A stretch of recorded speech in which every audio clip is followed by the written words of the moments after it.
حضرت جلال الدین سیوطی نے بڑا دلچسپ واقعہ لکھا. ایک آدمی تھا بغداد میں، کفن چرایا کرتا تھا. آپ بولیں گے کفن چرانے کی کون سی چیز ہے؟ کفن چرانے کی کوئی چیز اس زمانے میں نہیں ہے. اس زمانے میں کفن بڑی قیمتی چیز ہوا کرتا تھا، چونکہ ایسی مشینری تیار نہیں ہوئی تھی. کپڑا ہاتھوں سے لوگ بنتے تھے، تاگا لے کر وہ بیٹھتے تھے لوگ، تو بڑی مشکل سے کپڑا بنتا تھا. کپڑا بہت قیمتی چیز ہوا کرتا تھا. اس کا طریقہ کیا تھا؟ پہلی صف میں کھڑا ہوتا تھا، چور تعداد سے پہلی صف میں کھڑا ہوتا تھا، جنازے کو کھاندہ دیتا تھا، قبر پر نشان رکھ لیتا تھا. جب لوگ قبرستان سے نکل جاتے آتا اور کچھ بھی نہیں کرتا، قبر کھودتا، گٹیاں کھولتا اور جہاں سے اسے کفن کھینچنا ہے کھینچتا چلے جاتا. یہ اس کا طریقہ تھا.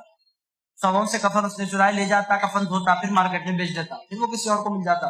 اس کا ایک بزنس تھا، اس کے چوری کا ایک انداز اس نے ڈھونڈ رکھا تھا. ملتے ہوں گے 500,000 روپے اسے مل جاتے ہوں گے. غریب آدمی کے لیے بڑی رقم ہوتی ہے. روزانہ کرنا کیا ہوتا تھا؟ اسے مسجد جانا، انتظار میں رہنا کون مرتا، کس کا جنازہ آتا. یہ طریقہ تھا اس کا. آ جائے جنازہ میں اس کا کام پہچانو، یہ اس کا طریقہ تھا. ایک دن، 2 دن، 3 دن اسی طرح وہ چلتا رہا. ایک دن قبرستان میں پہنچا. جلال الدین سیوطی رحمۃ اللہ علیہ ارشاد فرماتے ہیں قبر کے اندر اس نے ہاتھ ڈالا، اندر سے میت نے اس کا ہاتھ پکڑ لیا.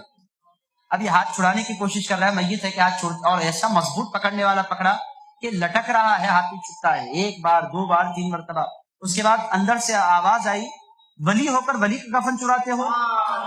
تو اس نے کہا حضرت آپ ولی ہیں، میں سمجھ گیا ہوں، آج تک نہ جانے کتنی خبروں میں نے ہاتھ ڈالا، کبھی کسی نے میرا ہاتھ نہیں پکڑا. آپ ولی ہیں یہ بات تو طے ہے، میں جان گیا ہوں، مگر میں ولی کیسے ہو گیا؟ میں تو نمبر 1 کا چور ہوں.